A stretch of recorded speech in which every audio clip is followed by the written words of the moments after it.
ओम नारायण नारायण नारायण नारायण। सब मित्रों को राम राम। दोस्तों कैसे हैं आप सब। दोस्तों सबसे पहले तो वीडियो को लाइक और शेयर कर दीजिए। आज कुछ बहुत ही इंटरेस्टिंग ऐसे विषयों पर हम चर्चा करने वाले हैं। सबसे पहले तो जे रॉबर्ट ओपनहाइमर, जिन्हें father of the atomic bomb कहा जाता है, उन्होंने श्रीमद् भगवत गीता के जिस श्लोक को कोट किया है, उनका वो वीडियो आपने देखा ही होगा, now I become death the destroyer of the worlds, जो लाइन उन्होंने कही थी, वो मूल श्लोक क्या है श्रीमद् भगवत गीता का, किस अध्याय में वो आता है, कहाँ पर आता है और उसका मूल अर्थ क्या है, उसके बारे में हम डिटेल में आज विस्तार से चर्चा करने वाले हैं। उसके बाद ओपनहाइमर इस फिल्म ने, क्रिस्टोफर नोलन ने 2 जगह पर इसका उल्लेख किया है श्रीमद् भगवत गीता के श्लोक का, वो कहाँ पर किया है और उनमें से एक सीन में किस प्रकार से उन्होंने श्रीमद् भगवत गीता को कैसे अपमानजनक तरीके से फिल्म में दिखाया है, जो मैंने रिव्यू में भी इसका उल्लेख किया हुआ है। इस पूरे विषय पर आज हम चर्चा करने वाले हैं। देखिए, ओपनहाइमर का रिव्यू मैंने 21 जुलाई सुबह 5:30 बजे तक ही अपलोड कर दिया था। 20 जुलाई को रात को 11:59 का ओपनहाइमर का पहला रिव्यू था। IMAX स्क्रीन पर वही शो मैंने देखा था और रात को ही शो जैसे ही समाप्त हुआ 4 बजे बाहर आकर तुरंत गाड़ी में वीडियो शूट करके ही मैंने अपलोड कर दिया था।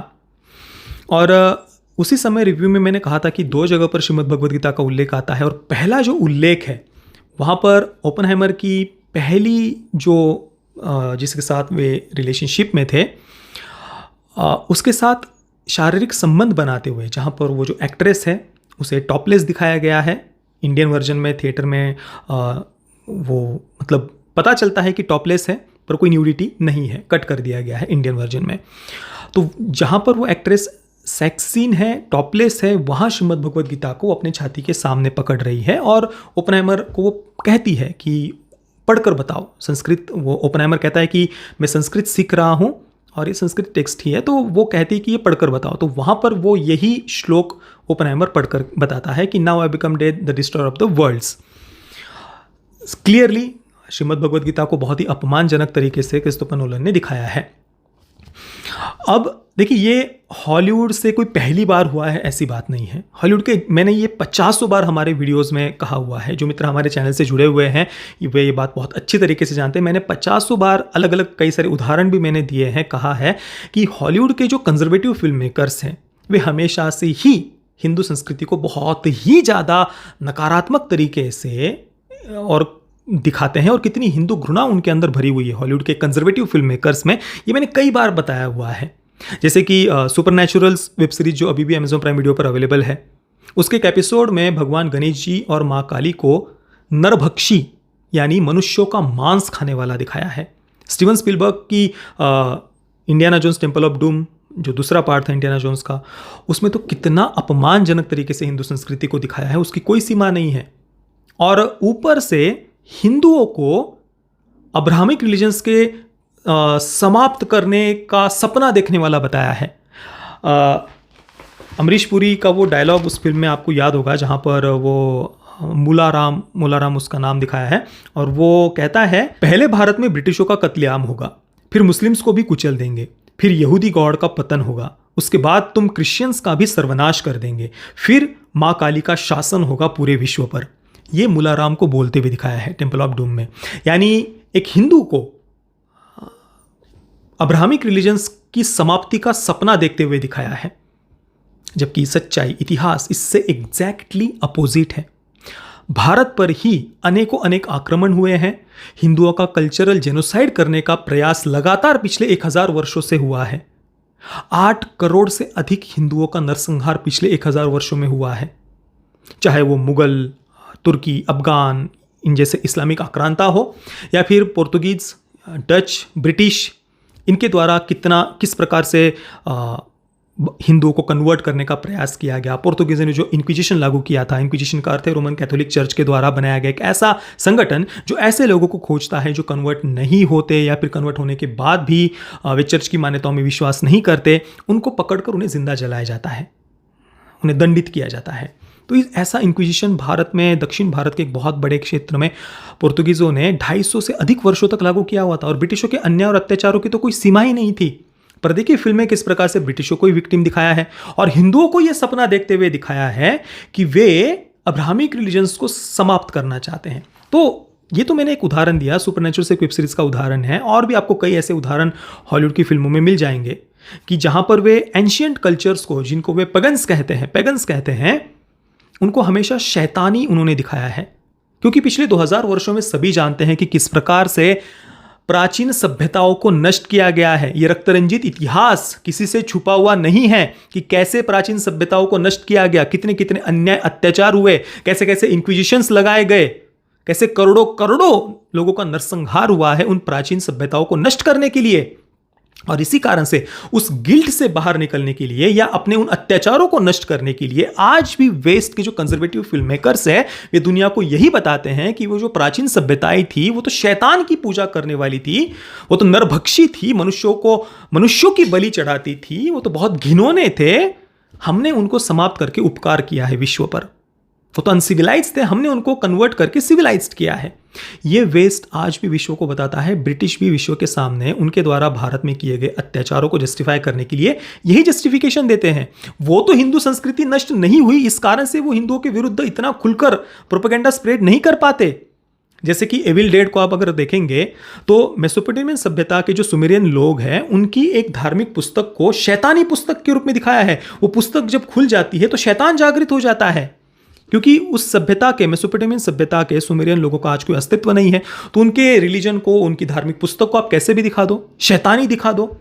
अगर हिंदुओं की सभ्यता भी समाप्त हो गई होती तो आज एविल डेड जैसे किसी सीरीज में हिंदुओं के धार्मिक ग्रंथ को भी शैतानी पुस्तक के रूप में प्रस्तुत किया जाता। जैसे कोई अगर कोई श्रीमद् भगवद गीता कोई पुस्तक खोल देता तो उससे कोई शैतान जागृत हो जाता। यही दिखाता वेस्ट। वो तो हिंदू सभ्यता नष्ट नहीं हुई है, इसलिए खुलकर वो इस प्रकार से हिंदू घृणा नहीं स्प्रेड कर रहे। परंतु अभी भी माँ काली को, गणेश जी को नरभक्षी दिखाना, या टेम्पल ऑफ डूम में माँ काली को मनुष्यों की बलि दी जाती है ये दिखाना, हिंदुओं को ही अब्राहमिक रिलीजन्स की समाप्ति का सपना देखते हुए दिखाना, ये तो वेस्ट हॉलीवुड के कंजर्वेटिव फिल्म मेकर्स करते ही आए हैं ना। तो ये बातें मैंने हमारे वीडियोस में कई बार 50 बार बताई हुई है। तो यहाँ पर ओपेनहाइमर में जो उन्होंने श्रीमद् भगवद गीता को इस प्रकार से एक सेक्स सीन के बीच में जो उन्होंने दिखाया है, वो क्लियरली इस बात से हमें कोई आश्चर्य नहीं होना चाहिए कि वेस्टर्न कंजर्वेटिव फिल्म मेकर्स किस प्रकार से, उनकी मानसिकता क्या है हिंदू संस्कृति के प्रति देखने की। और क्रिस्टोफर नोलन की अगर हम बात करें तो भाई वो तो जग जाहिर है कि वे कंजर्वेटिव माइंडसेट की ही है। हालांकि वो अपने आप को, अपने पॉलिटिकल व्यूज़ को कभी खुलकर बताते नहीं हैं, पर उनकी फिल्मोग्राफी अगर आप देखेंगे, विशेषतः द डार्क नाइट ट्रायलॉजी को अगर आप देखेंगे, उस पर कई सारे आर्टिकल्स आपको मिल जाएंगे कि किस प्रकार से डार्क नाइट ट्रायलॉजी एक बहुत ही pro conservative, right wing politics को, आइडियोलॉजी को प्रमोट करने वाली है। एंटी कम्युनिस्ट विचारधारा पर वो आधारित है, कम्युनिज्म की विचारधारा को वो पूर्ण उखाड़ फेंकती है। तो इसमें कोई संदेह नहीं है कि क्रिस्टोफर नोलन कंजर्वेटिव विचारधारा से है। तो ओपेनहाइमर में क्रिस्टोफर नोलन ने जिस प्रकार से श्रीमद् भगवद गीता को दिखाया है, वो कोई आश्चर्य की बात नहीं है। और कई सारे मित्रों को हमेशा वो कमेंट करते हैं कि वेस्ट के जो कुछ कंजर्वेटिव स्पीकर्स वगैरह भी है या कुछ यूट्यूब चैनल्स हैं, वो कहते हैं कि भाई वो एंटी हिंदू है, हिंदुओं के प्रति वो गलत बातें कहते हैं। तो इसमें देखिए आपको आश्चर्य नहीं होना चाहिए, क्योंकि वेस्टर्न कंजर्वेटिव्स हमेशा से ही हिंदू विरोधी रहे हैं। उसमें कोई आपको हमें आश्चर्य करने वाली बात नहीं है। मैंने माइकल नॉवेल्स का ये जो वीडियो बनाया था, या आप अवश्य देखना, या जॉर्डन पीटरसन ने भी माँ काली के ऊपर कितना अपमानजनक एक ट्वीट किया था, उस पर मैंने ये जो वीडियो बनाया है वो आप देख लेना। इन सब वीडियोस में मैंने इससे पहले कई बार ये सब बातें चर्चा की हुई है। और कुछ मित्रों ने कहा कि भाई भारतीय फिल्म मेकर अगर ऐसा कुछ दिखाता तो फिर कितना बवाल मच जाता। ओपेनहाइमर, भाई वो वेस्ट का फिल्म मेकर है, पश्चिम का फिल्म मेकर है, उससे आप वो हिंदू संस्कृति की सम्मान करिए कैसे एक्सपेक्ट कर सकते हैं? और आप उससे इंडियन फिल्म मेकर से कैसे कंपेयर कर सकते हैं? कुछ मित्रों के कमेंट्स पढ़कर मुझे सच में आश्चर्य हो रहा है। ऑब्वियसली हम हमारे भारत के फिल्म मेकर से ही ये अपेक्षा करेंगे कि वे हिंदू संस्कृति को प्रमोट करें, जिस प्रकार से वेस्ट के कंजर्वेटिव फिल्म मेकर्स उनके रिलीजन को प्रमोट करते हैं, जबकि इतना रक्तरंजित इतिहास वेस्ट का हमें पढ़ने को मिलता है पिछले 2000 वर्षों का। फिर भी वे किस प्रकार से अपने रिलीजन के पीछे ऑब्सेस्ड है। देखिए वेस्ट के कंजर्वेटिव फिल्म मेकर्स, इतना सब होने के बाद भी वे अपने आप को ही विक्टिम दिखाते हैं, और कितने ऑब्सेस्ड है अपने रिलीजन के पीछे वो। और हमारी सभ्यता जिस पर पिछले 1000 वर्षों से अनेकों अनेक आक्रमण हुए, अत्याचार हुए, हत्या, लूट, बलात्कार का इतिहास है, हमारे लाखों लाखों मंदिरों को तोड़ा गया, किस प्रकार से हमारी सभ्यता को नष्ट करने का प्रयास हुआ, कल्चरल जेनोसाइड हुआ, पर एक सिंगल फिल्म आपको किसी भी भाषा में भारत में बनी हुई आपको नहीं मिलेगी जिसमें किसी भी भारत के फिल्म मेकर ने यह दिखाने का प्रयास किया हो, यह बोलने का प्रयास किया हो कि हां, पिछले 1000 वर्षों में हमारी सभ्यता का कल्चरल जेनोसाइड करने का प्रयास हुआ है। बोला किसी ने? कहीं पर नहीं मिलेगा। पर वेस्ट वो अपने आप को विक्टिम दिखाता है टेंपल ऑफ डूम जैसी फिल्मों में कि हिंदू ये सपना देख रहे हैं, वाह, अब्राहमिक रिलीजन्स का समाप्ति का सपना देख रहे हैं, अपने आप को वो विक्टिम दिखाते हैं। अब आते हैं हम ओपेनहाइमर ने श्रीमद् भगवद गीता के जिस श्लोक को कोट किया है उस पर। देखिए, मैंने जो ओपेनहाइमर का रिव्यू किया है उसके नीचे कुछ बहुत ही बढ़िया बढ़िया इंटरेस्टिंग ऐसे कमेंट्स आए हैं, आप यहाँ पर उनका स्क्रीनशॉट देख सकते हैं। आप हमारा ओपेनहाइमर का रिव्यू अवश्य देखना और उसके नीचे के कमेंट्स पढ़ना। कुछ बहुत ही इंटरेस्टिंग ऐसी बातें पढ़ने को आपको मिलेंगी कि कई सारे मित्रों ने यह कहा है कि ओपेनहाइमर ने बस अपनी गिल्ट से बाहर निकलने के लिए, या फिर जो हिरोशिमा नागासाकी में परमाणु हमला करने के बाद वहाँ 2.5 लाख से अधिक जो सिविलियंस की मृत्यु हुई थी, उसका दोष बस किसी और पर मरने के लिए और अपनी गिल्ट से बाहर निकलने के लिए ओपेनहाइमर ने श्रीमद् भगवद गीता का बस एक प्रकार से एक टूल के रूप में उपयोग किया। ना ही ओपेनहाइमर को श्रीमद् भगवद गीता के मूल अर्थ को कभी वो समझा और ना ही समझने का प्रयास किया। बस उस एक श्लोक को लेकर ओपेनहाइमर ने वो उसको कोट कर दिया ताकि अपनी गिल्ट से वो बाहर निकल सके और उसका दोष किसी न किसी प्रकार से हिंदू स्क्रिप्चर्स पर, हमारे ग्रंथों पर डाला जा सके। अब ओपेनहाइमर ने जो श्लोक कोट किया है वो श्रीमद् भगवद गीता के 11वें अध्याय का 32वां श्लोक है। वो मैं आपको पढ़कर बताता हूँ। श्री भगवानुवाच कालोऽस्मि लोकक्षयकृत् प्रवृद्धो लोकान् समाहर्तुमिह प्रवृत्तः ऋते अपि त्वां न भविष्यन्ति सर्वे ये अवस्थिताः प्रत्यनीकेषु योधाः। इसका अर्थ होता है, श्री भगवान बोले, मैं लोगों का नाश करने वाला बड़ा हुआ महाकाल हूँ, इस समय इन लोगों को नष्ट करने के लिए प्रवृत्त हुआ हूँ। इसलिए जो प्रतिपक्षियों की सेना में स्थित योद्धा लोग हैं वे सब तेरे बिना भी नहीं रहेंगे, अर्थात तेरे युद्ध न करने पर भी इन सब का नाश हो जाएगा। देखिए, 11वां जो अध्याय है, यहाँ पर भगवान श्री कृष्ण ने अपने विराट स्वरूप का दर्शन अर्जुन को कराया है और इस विराट स्वरूप यानी जो सच्चिदानंद घन परब्रह्म स्वरूप अपना है वो भगवान अर्जुन को बता रहे हैं। और ये जो सच्चिदानंद घन परब्रह्म परमात्मा है, जिन्हें सभी पूरी सृष्टि का आधार हम कहते हैं, जो सृष्टि की उत्पत्ति, पालन और प्रलय के कर्ता है, उस अपने स्वरूप का वर्णन भगवान यहाँ पर कर रहे हैं। यानी सृष्टि के उत्पत्ति करता भी, पालन करता भी और संहार करता भी वही परमात्मा है। उस अपने स्वरूप के बारे में वे अर्जुन को बता रहे हैं। देखिए, जब इस विराट स्वरूप को अर्जुन प्रथम देखते हैं तो इसी अध्याय के 15वें श्लोक में अर्जुन क्या कहते हैं, देखिए। अर्जुन बोले, हे देव, मैं आपके शरीर में संपूर्ण देवों को तथा अनेक भूतों के समुदायों को, कमल के आसन पर विराजित ब्रह्मा को, महादेव को और संपूर्ण ऋषियों को तथा दिव्य सर्पों को देखता हूँ। यानी भगवान का जो विराट स्वरूप है, अर्जुन कहते हैं कि आपके इस विराट स्वरूप में मैं ब्रह्मा जी को भी देख रहा हूं और महादेव को भी देख रहा हूं। अब देखिए, ब्रह्मा जी सृष्टि के उत्पत्ति करता, भगवान विष्णु पालन करता, भगवान शिव जी संहार करता, और वो सारे ब्रह्मा, विष्णु, महेश, उन सब के आधार जो सच्चिदानंद घन परब्रह्म परमात्मा है, अपने उस स्वरूप, विराट स्वरूप का दर्शन भगवान यहाँ पर अर्जुन को करा रहे हैं। और वो जो सच्चिदानंद घन परब्रह्म परमात्मा है वे सारी सृष्टि के आधार है। देखिए, एक और श्लोक मैं आपको पढ़कर बताता हूं। इसी 11वें अध्याय का 37वां श्लोक है, हे महात्मन, ब्रह्मा के भी आदिकर्ता और सबसे बड़े आपके लिए वे कैसे नमस्कार न करे, क्योंकि हे अनंत, हे देवेश, हे जगन निवास, जो सत असत और उनसे परे अक्षर तथा सच्चिदानंद घन ब्रह्म है वह आप ही है। तो यहाँ पर उस सच्चिदानंद घन परब्रह्म परमात्मा जो सारी सृष्टि के आधार है, ब्रह्मा, विष्णु, महेश, इनके भी जो आधार है, उन सच्चिदानंद घन परब्रह्म परमात्मा के उस स्वरूप का वर्णन या वो दर्शन भगवान अर्जुन को यहाँ पर करा रहे हैं। और इसके बाद फिर अर्जुन कहते हैं कि मैं आपके इस विराट स्वरूप को देखकर व्याकुल हो रहा हूँ, मुझे आपके चतुर्भुज विष्णु रूप को मुझे दिखाइए। और फिर इसके सबसे जो आखिरी जो श्लोक है 11वें अध्याय का 55वां श्लोक, वहाँ पर भगवान क्या कहते हैं, देखिए, हे अर्जुन, जो पुरुष केवल मेरे लिए ही संपूर्ण कर्तव्य कर्मों को करने वाला, मेरे परायण है, मेरा भक्त है, आसक्ति रहित है और संपूर्ण भूत प्राणियों में वैर भाव से रहित है, वह अनन्य भक्ति युक्त पुरुष मुझको ही प्राप्त होता है। संपूर्ण भूत प्राणियों में वैर भाव से रहित, यानी इस चराचर में, संपूर्ण सृष्टि में जितने भी मनुष्य है, प्राणी है, उनमें से किसी के भी प्रति जिसके मन में वैर भाव नहीं होता, वो ही मुझे प्राप्त होता है, मेरे स्वरूप को प्राप्त होता है, भगवान यहाँ कह रहे हैं। और 32वें श्लोक में भगवान जो बात कहते हैं कि मैं लोकों का नाश करने वाला बढ़ा हुआ महाकाल हूँ, और ये जो प्रतिपक्षियों की सेना में स्थित योद्धा लोग हैं, वे सब तेरे बिना भी नहीं रहेंगे, अर्थात तेरे युद्ध न करने पर भी इन सब का नाश हो जाएगा।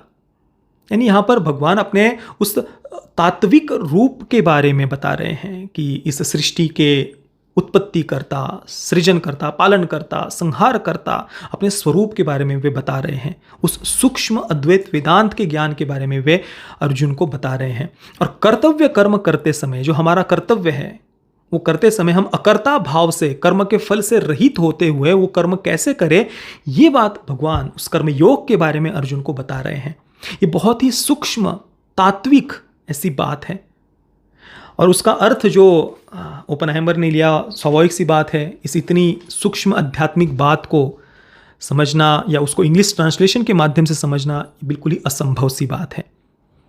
और उसके लिए हमारे शास्त्रों का, उनकी मूल भावना का, वो सच्चिदानंद घन परब्रह्म परमात्मा स्वरूप क्या है, वे कैसे ब्रह्मा विष्णु महेश उनके भी आधार है, उसका अर्थ क्या होता है आधार होने का, ये बातें समझने की आवश्यकता है।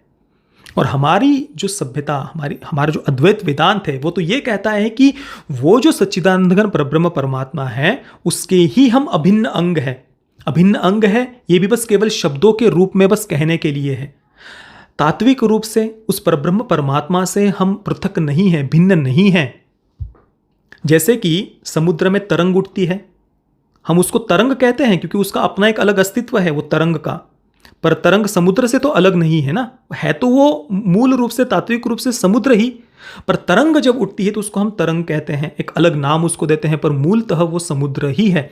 उसी प्रकार से जो जीवात्मा है, जहाँ से ये सारी वृत्तियाँ, विचार, तर्क करने की शक्ति उत्पन्न होती है, ये जो मैं बोल रहा हूँ, जो विचार कर रहा हूँ, जो मन में मेरे विचार उठ रहे हैं, वो शक्ति जहाँ से स्फुरित होती है, उसे हम कहने के लिए जीवात्मा कहते हैं। जैसे कि तरंग को कहने के लिए तरंग कहते हैं, पर वो है समुद्र ही। उसी प्रकार से जीवात्मा को कहने के लिए हम जीवात्मा कहते हैं, पर वो है उसी सच्चिदानंद घन परब्रह्म परमात्मा का अभिन्न अंग। हमारी संस्कृति जीव को शिव बनने का मार्ग बताती है। इसी कारण से 4 वेदों के 4 महावाक्य है, अहम ब्रह्मास्मि, तत्वमसि, प्रज्ञानम ब्रह्म, अयम आत्मा ब्रह्म। इन सब का एक ही अर्थ है चारों महावाक्यों का कि वो सच्चिदानंद घन परब्रह्म परमात्मा मैं स्वयं हूँ। मैं यानी ये हाड़ मांस मल मूत्र की थैली नहीं, ये शरीर नहीं, उस सूक्ष्म तत्व की, उस अपने आत्मस्वरूप की बात यहाँ पर की जा रही है। और भगवान अपने उसी सच्चिदानंद घन परब्रह्म परमात्मा स्वरूप का वर्णन यहाँ कर रहे हैं कि सृष्टि का पालन पोषण भरण संहार वो करने वाला मैं ही हूँ। अपने उस तात्विक रूप के बारे में भगवान बता रहे हैं। और स्वाभाविक सी बात है, ऑब्वियसली ये समझने के लिए जो ज्ञान आवश्यक है वो ओपनहाइमर के पास उस समय होगा, ऐसा मुझे तो कम से कम नहीं लगता। इसे समझने के लिए वो आध्यात्मिक ज्ञान की आवश्यकता है। दोस्तों, आशा करता हूं कि आज के इस वीडियो के माध्यम से आपको कुछ ना कुछ नई बात अवश्य जानने को मिली होगी। वीडियो को लाइक और शेयर अवश्य करना। ये वीडियो देखने के लिए आप सभी मित्रों का बहुत बहुत धन्यवाद। जय श्री राम, जय श्री कृष्ण, वंदे मातरम।